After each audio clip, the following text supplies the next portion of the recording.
Start. GM, everybody. We are having this Twitter space with Pyth Network, and I want to welcome everyone. As I'm sure that you already know, we launched our V2 platform yesterday, and you can access it on fringe.fi. And our supported networks are Ethereum, Polygon, Arbitrum, Optimism, and zk Sync. We are doing a series of X spaces with protocols that are integrated into our V2 to enable its new features so that the holders of over 130 assets can deposit and then earn interest from lending activities, using it as a collateral when borrowing, or increasing their exposure using our Amplify facility, and also can use these assets in margin trading as a part of the trading pair. So we are happy to welcome Mark, a contributor from Pyth Network, to talk about their protocol and its integration with Fringe Finance V2. And also we have with us our CTO Brian, who will tell us about how we Fringe use Pyth in our price oracle model, and it's an innovation that helps to increase our user security. And also he will share some news from our launch. So to start, I want to make a question to Mark. And for us that don't know that much about blockchain and crypto infra, what Pyth Network is? Can you explain to us? Definitely. And thanks a lot for having me already. So the Pyth network at its core is a blockchain oracle specialized in price feeds. So for those who may not know, blockchains by nature are kind of disconnected from the internet, let's say. They just know what happens on the blockchain, what's the blockchain state.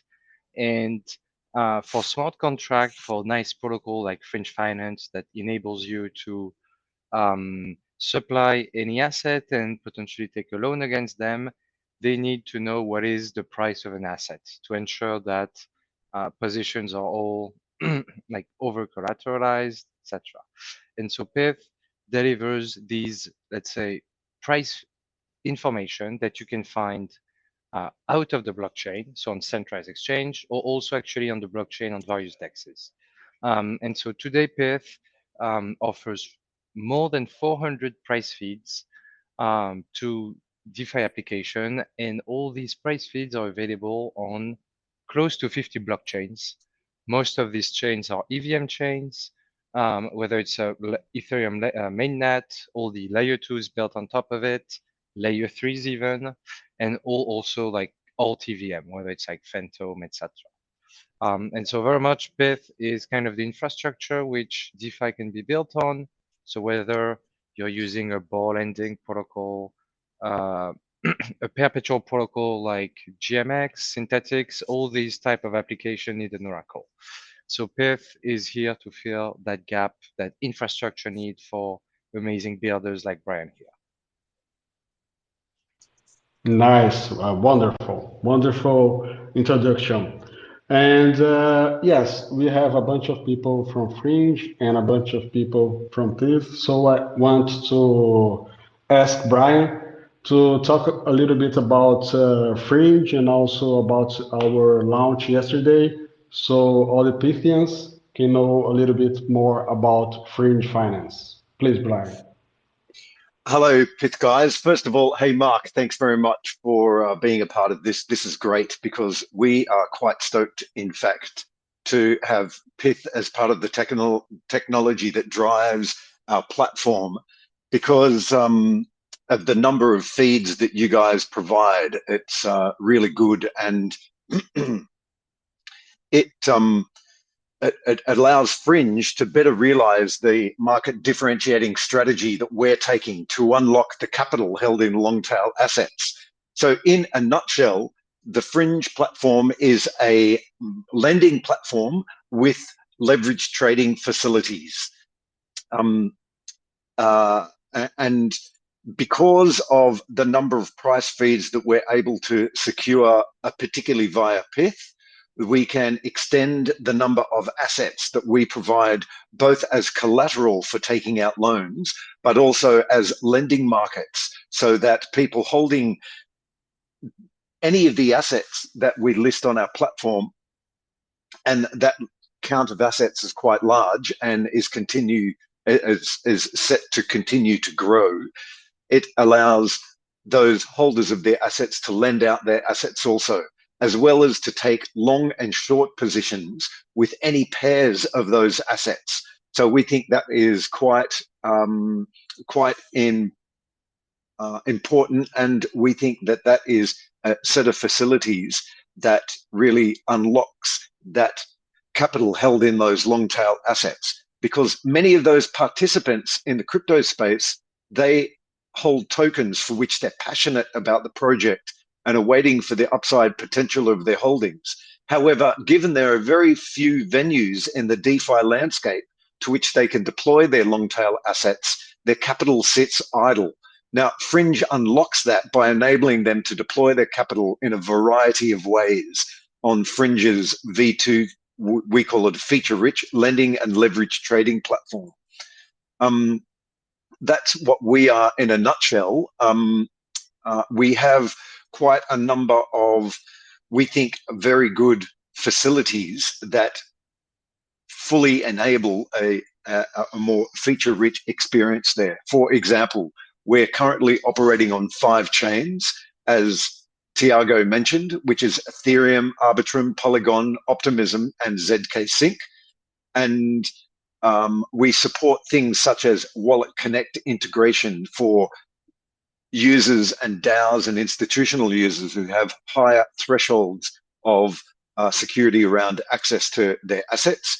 We have a new interest rate model which promotes capital efficiency by targeting a utilization rate rather than simplistic interest models used by many other lending platforms, including the big lending platforms that merely target an interest rate rather than targeting a utilization rate. We've got multi-asset lending, so all of the assets that we list will also be or are also available to be lent out on the platform. And with our version 2 release, it adds support for Pyth prices, and that's a key part of the discussion today.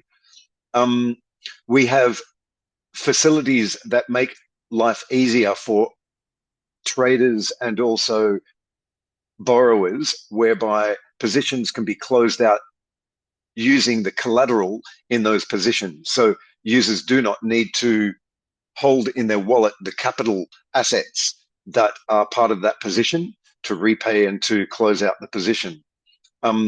As mentioned, we've got our leverage trading facilities, which include our Amplify facility, which allows a user to amplify their exposure to a given asset in relation to the quote asset there, which is USD or USDC, and also our margin trade facility, which allows going long and short on any of the pairs of assets that we support on our platform.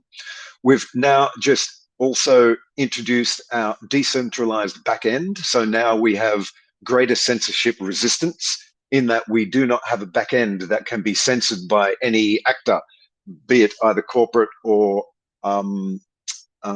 authorities. And we've got a partial liquidation model that we have implemented. And this, we think, is very important because it reduces costs for borrowers in the event that their positions are liquidated. It's only a partial liquidation, and they only pay fees on the smaller part of the position that is liquidated rather than closing out the entire position. That also represents greater assurance for lenders because it means there's less bank runs, if you like, on the amount of assets which are liquidated, and therefore tends to promote greater stability of our lending platform. And right out of the gate on day one, we're listing over 70 assets across those 5 chains, and there's more to come.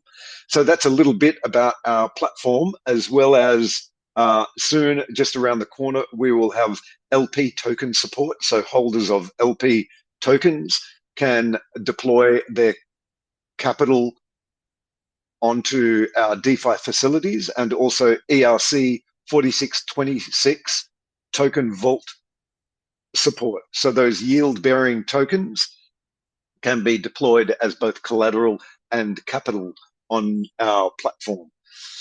That's it in a nutshell, but back over to you, Tiago.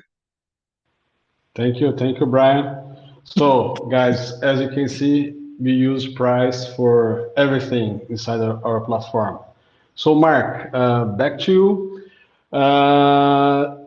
In what ways does Pyth Network real-time data provision enhance the capabilities of DeFi platforms, especially in terms of speed and efficiency? Because, as we know, we need the correct price at the correct time. So can you explain to us a little bit about that? Yeah, definitely. I think somehow the two part, whether it's speed and efficiency, overall could almost be answered with the same kind of idea or product design, and it's the Pyth on demand slash pool model.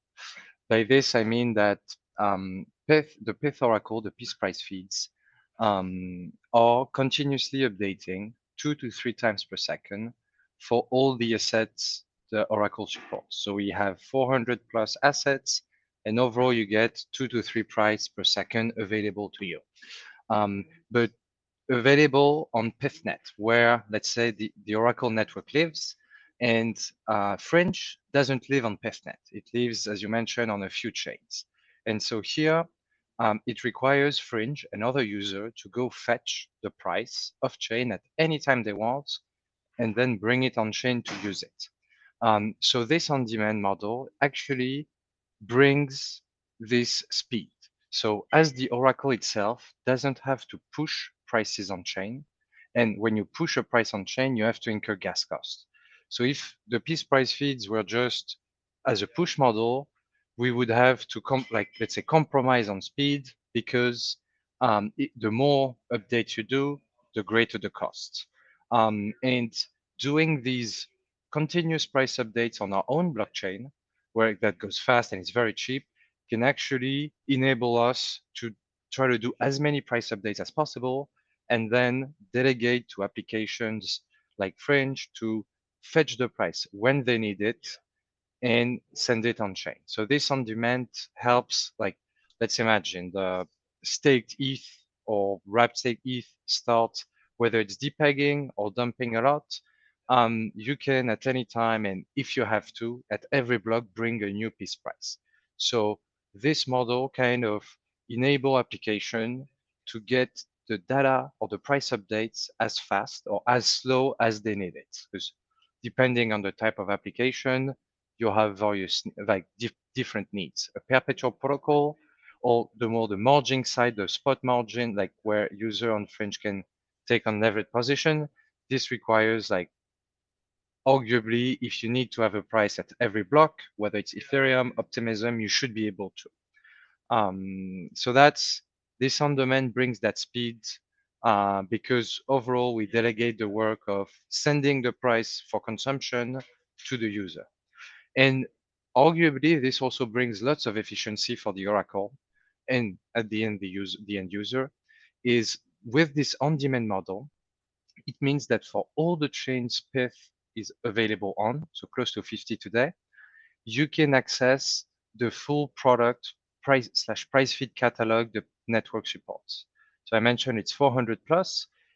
If we were a push Oracle, we would pretty much have to pick which feeds get updated where at what frequency, just to ensure we're not spending like 20 million per day on gas cost, and maybe the feeds won't be used. So this on-demand model, like, brings this efficiency, as in wherever your app may live, integrating with Pyth means that you can at will, if you want to use 5 price feeds, 20, 50, 200, you can do it and do as many updates as you want. So on this side, it makes it very scalable for the Oracle itself, but also for the user. It brings actually another, let's say, aspect of using Pyth that I sincerely love. It's almost the one I'm most happy with, is the permissionlessness. And I think Fringe is a great example because I'm pretty convinced that you started playing around with the code, integrating Pyth on testnet for your V2 without even having chatted us. After we got in touch and we further helped, and today we're here. But this on-demand model is also great because it brings the whole permissionlessness usage of the Oracle. Wonderful, Mark. Thank you. Thank you.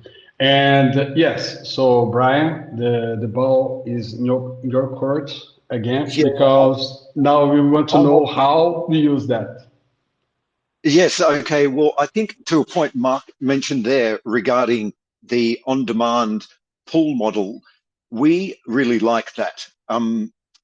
There's various reasons we like it. I think just from an ecosystem perspective, it's far more sustainable because, as Mark mentioned, it's other models which push data on chain and then can be consumed or by, if they push data on chain by the Oracle provider themselves, then the Oracle provider is incurring the gas costs for that. And therefore, there's a continual effort on that Oracle provider's part to ensure that they have a sound business model. But really, those business models are not sound or are not sustainable, or not as sound and as not as sustainable, because really it is venture capital funding really that is paying for most of those gas costs. And that really has a finite lifespan. And ultimately, what typically results is price feeds are deprecated because they become less or they fall below the threshold of viability and the cost tolerances of those Oracle providers. So that plays havoc with lending platforms if there is a price feed which is suddenly discontinued.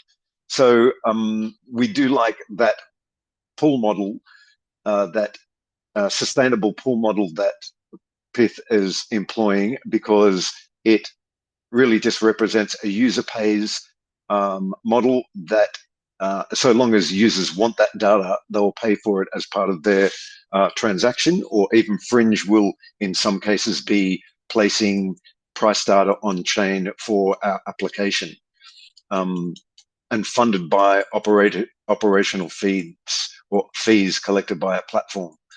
So I think it's probably worthwhile mentioning a little further as to why we like using Pyth and what we're doing with Pyth, because Fringe Finance has established what we call our new price Oracle model.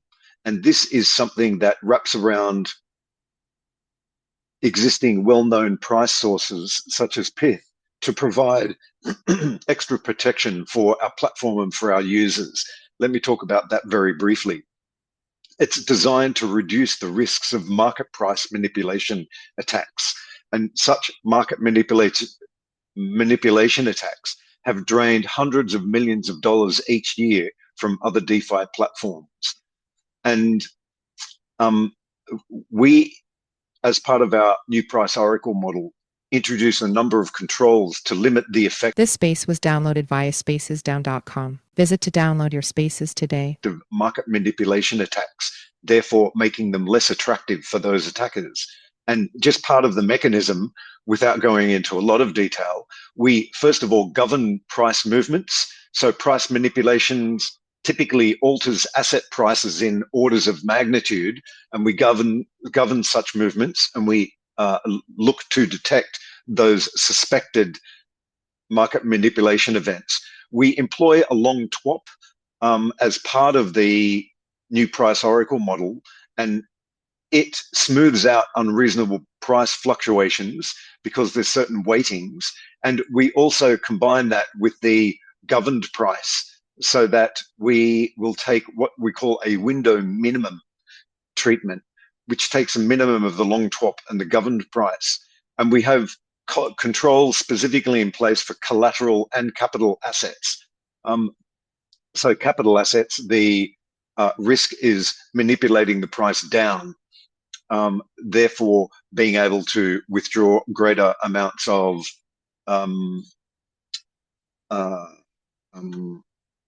collateral assets. And we have price recovery bots, which detect the end of a suspected price manipulation event to then log normalized prices to ensure that no undue weight of the manipulated prices could affect operations on the lending platform. So we think with our new price oracle model, we think it makes Pyth price feeds even more useful, given that many lending platforms don't have the engineering to support volatile long tail asset pricing, given their greater risk of market manipulation. So our treatment of the prices enable Pyth to be really used in earnest, as we're doing with a large array of long tail assets on our platform. So we believe this technology fully enables Pyth and for lending and margin trading, and we certainly take the price provision very seriously. And so, yeah, it's great to work with the Pyth guys, and that's a little bit about how we're using the price feeds. So, Mark, Brian touched a little bit about long tail assets. So, my question to you right now is, how many assets do you provide price right now? We heard a lot about RWAs and treasuries and stocks. Can you explain a little bit what is the range of assets that you guys provide prices for? Yeah, definitely. So I think, and overall, you can go on pyth.network. It's the official Pyth website. You can see, like, click on the data, click on the price feeds, you'll see the total. So I think we're at 430 today, or 452. I was looking on the site. And so these ranges from crypto, like 300 of those price feeds must be crypto. We must have about 15 foreign exchange, like currencies. So whether it's British pound, Japanese yen, like you name it. We do have like 50 plus US stocks. We must have already 10 ETFs, mostly Americans. I think we have a couple like the Russell, so for our fellow Britain friend. And we're actually going to have, I don't know if it's going to happen today or next week, but we shall have the 10 new Bitcoin ETF ready very soon, plus commodities like metal and gold, and soon also US yield. So today, the Pyth network is pretty much supporting like financial assets only that can be traded overall. So, and crypto, you can imagine from the biggest one to some more exotic. How do like the network think about growing the number of price feed? I think the first answer is depending on the like demand. At the end of the day, Pyth is an infrastructure, and we're here, or the network is here to serve its users. So overall, as long as any DeFi app that use Pyth is interested in supporting your assets, we're always happy to see the network like work to get that live, whether it's a big crypto asset or like a more long tail one. And this same for non-crypto. So, but here I want to kind of um, introduce kind of what is like, could we see, let's say, weather data on the Pyth network?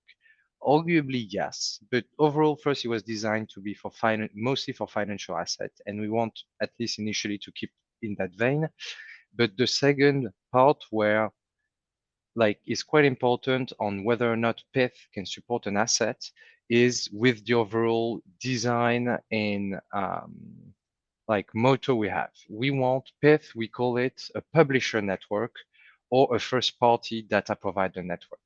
By this, we mean that those who contribute data to Pyth today or in the future should own the data. It should be like data creator or data owner. And so, for example, today we have 100 data publishers on the network, and it varies from centralized exchange, so crypto centralized like Binance, Bybit, KuCoin, etc. We have centralized exchange, but US stocks, so CBOE, which is the second biggest exchange in the world, likely, MEMX, IEX, so all where Americans can buy Apple stock are also providing data to Pyth. The other side of the equation is we have what we're going to call financial service providers, generally speaking. Practically, it means like traders, whether you do market making, OTC trading, or proprietary trading. And these guys and names that you may know, like Wintermute, that is very DeFi, QCP, some other names that are also TradFi, like Jane Street, Jump Trading, and if you're very into TradFi, like Virtue, which is likely like a top 3 trader in the world in volume. All these guys, they trade Apple stock on like every millisecond, and based on all their fields, they know what's the price of Apple like almost live.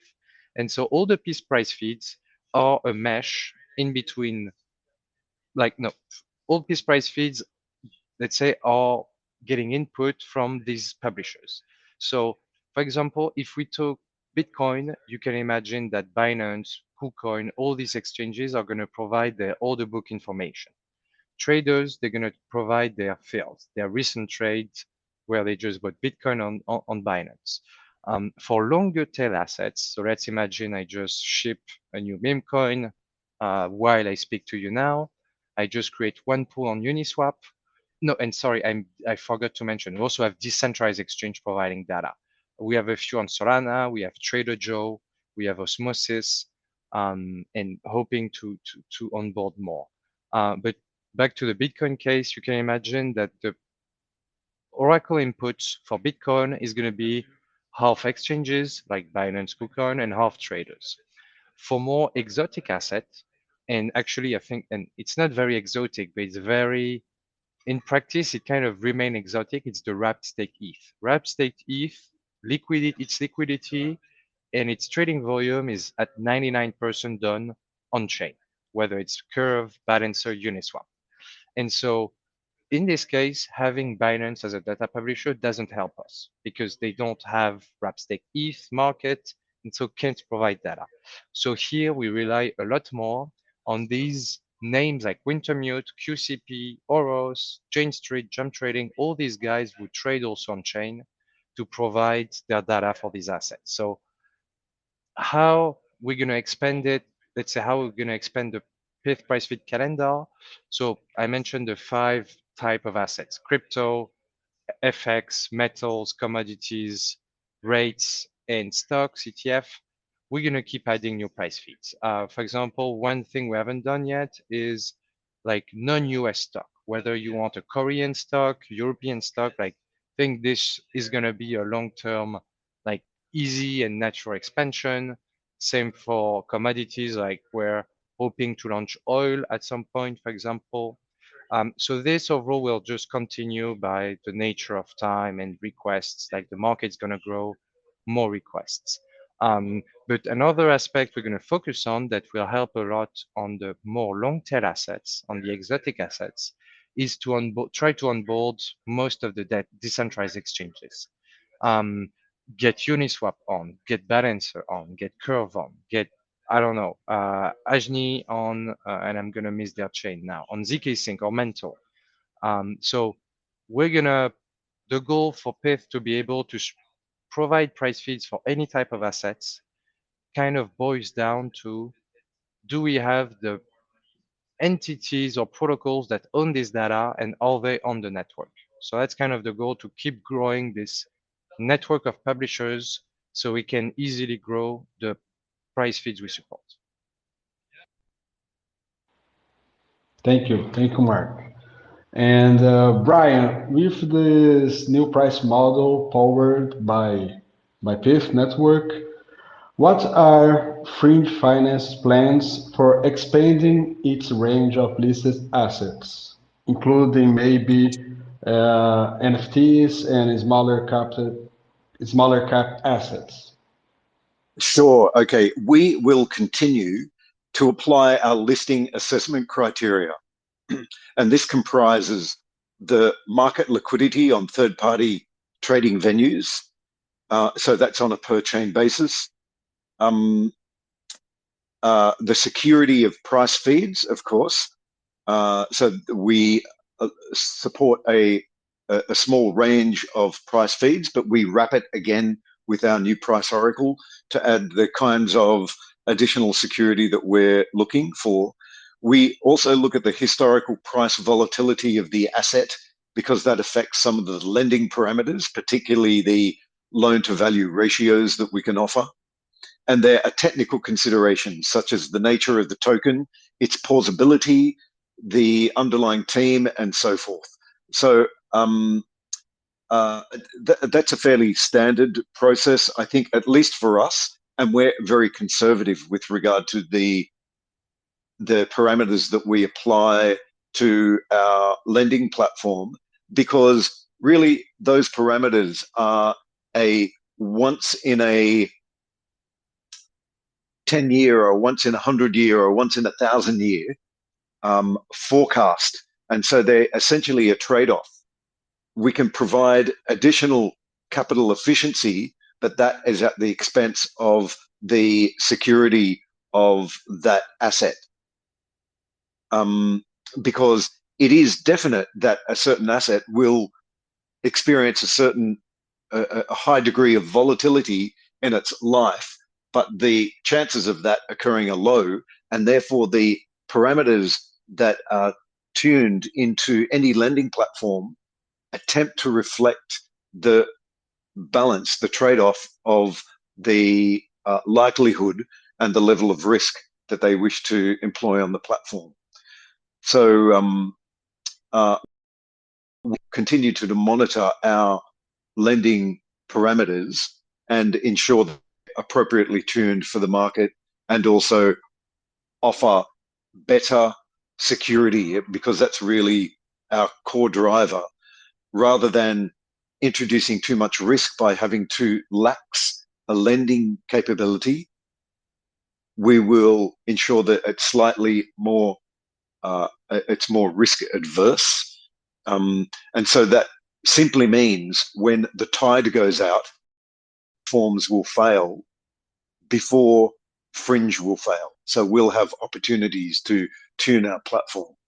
So that's a little bit about our philosophy. And with regard to NFT, fractionalized NFT support, so our upcoming support for fractionalized NFTs really is all about supporting the ERC 20 tokens that fractionalize and standardize those NFTs. There are a number of markets that are in existence and establishing themselves that fractionalize and trade those standard ERC 20 tokens that fractionalize those NFTs. And we will be able to list those on a platform. And again, it all goes back to the listing assessment criteria around market liquidity, security of price feeds, etc., etc. There you go. Wonderful. Thank you, Brian. Guys, we are coming to our end, and we want to open the floor. If you have any questions, please raise your hands, and then we can let you make the question. But I have a final question for Mark. Actually, this was supposed to be the first one. So the Oracle market, let's call it that way, it is highly concentrated. So how the idea came up to become a new Oracle provider? Yeah, definitely, and that's actually a great question. We used to get, not anymore. So I think one of the key reason was, I think the first reason was actually for 4 years ago, when like looking at all the, let's say, GMX of the back in the day. So it was mostly like synthetics V1. The whole trading experience compared to what you had off chain or even in the traditional finance where we have quite some roots there, everything was insanely slow and clunky. For example, like you only had maybe one or two Oracle and it was working, like Chainlink pretty much trailblazed the Oracle business, and they were pushing price feeds or updates every, let's say, 5 or 10 minutes on Ethereum. And so it means when you had like a per protocol, it, with like every 10 minutes or let's say 1% price deviation. And overall, it made the experience pretty awful for traders because of this model where you have an update. If the price moved by 1%, it means that like arbitrager can take advantage of this. I mean, I could have looked at Binance and looked on chain, see the Binance price be 0.5% more expensive. And so I could just go on chain long at a cheaper price and just wait for the next update to come 1% higher up, easy profit 90% of the time. So this very much struck our mind that like this design, like it, and it's kind of the meme, make DeFi what like at the TradFi level, like with this design, like you cannot achieve this. So that was the first kind of, all right, there is improvement to be made. And but the eureka moment is very much, and it's kind of weird to say it, but it's almost like a legal discovery. It's when we understood that traders own the data. So when they trade, and most of the big market making firms trade 20 times a second, when you understand that these data, their fields, their trade history, they own this data, you can understand that actually, okay, now we've like found a new way to source market data. And market data in crypto, there's almost no business because like only Coinbase charge for its API. But in the traditional finance world, it's like a 5 to 10 billion annual market revenue. So it's a big market. Like financial data is like you can almost consider it like oil. It's as expensive and as hard to find. And when we understood that all these traders were actually pits of infinite data, if you're a big trader, we kind of came up together with, oh, we could actually have something like Airbnb or Spotify, but for financial data, where you go at the source, data creator, data owner, have them contribute. And so overall, by kind of killing the whole middleman of, okay, I'll go fetch this data at this API, etc. So very much this understanding of traders have lots of data, they own it, they can do whatever they want, kind of showed us a way where Oracle can actually enable people to, let's say, legally create revenue, create value out of their data. And we kill them. And by killing kind of the middleman, because now the publisher directly talk to the Oracle protocol, the Oracle codes, like it gets cheaper. Like you don't have middlemen taking their cut, and you don't have middlemen making the data slower. Because the more points by which the data pass through, the slower it becomes, or the more latency you had. So very much it was kind of a mix of um, seeing, okay, it wasn't that great back then, and oh, we can actually find data like, and I always kind of come back to the traditional finance data because it's today, for example, Apple stock, you want to know the actual current price of Apple, arguably you won't find it on the internet for free. You're always going to buy low. You have like a 10-minute delay between Apple stock price and like being in the public domain.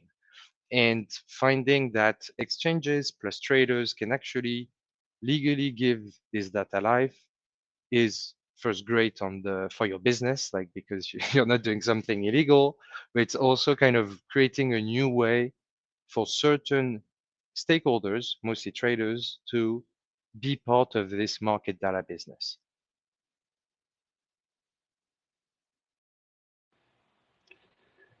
Wonderful. Thank you. Thank you for the explanation. Well, we are going to our final part. I want to thank you, Mark, for being with us today. And also, I want to thank Brian. He is have some difficulties with Twitter, with X. So that's the new normal here. But I want to thank you, everyone, for being with us, talking about Oracle price models and also about Fringe Finance and our V2 launch that happened yesterday. So for those of you that came into the space a little bit later, we launched it yesterday. We are on Ethereum, Polygon, Arbitrum, Optimism, zk Sync. We have over 70 assets available on these networks. And you as a token holder, you can borrow, you can lend your asset, you can amplify your exposure so you can leverage your position. You can also use these assets as a margin trading, so the asset can be on the long or in the short position of this trade. So everything you can access on fringe.fi. And Mark, I don't know if you have anything else to say to us, but it was a pleasure to have you Thank you here. so much for having me. Always happy to spread the good Python word. And now super excited by what you shipped yesterday. I think it's very cool having this multi-chain exposure and having this amazing amount of assets, because I think that's one thing people really want. Like most of the people know Aave, Compound. I mean, they have like 10 assets overall. So having a way through Fringe to get actually exposure to over 100 assets, and I'm sure that soon enough it will be 200. I mean, it's super exciting and just super happy to have you within the Powered by Pyth family.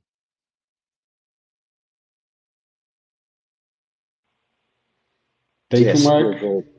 And we're very happy to be a part of the family too, Pyth guys. So yeah, thanks for being around.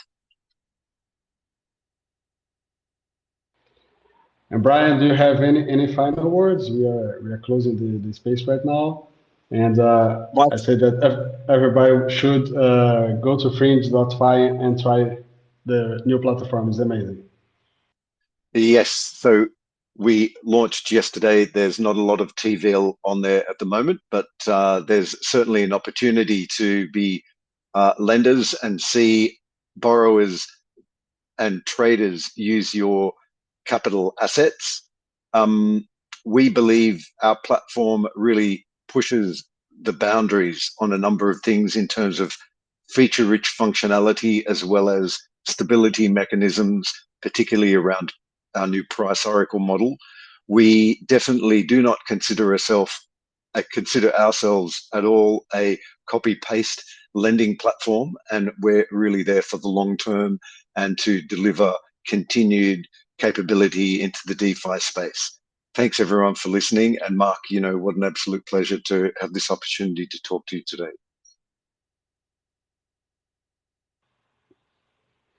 Okay, guys, so that's it. Thank you very much for being with us. We will have our next space on February 1st with Plena Finance. Is a super wallet, and we are really excited to talk with them. And that's it. See you guys later. Bye Bye, bye. guys. See you. Bye.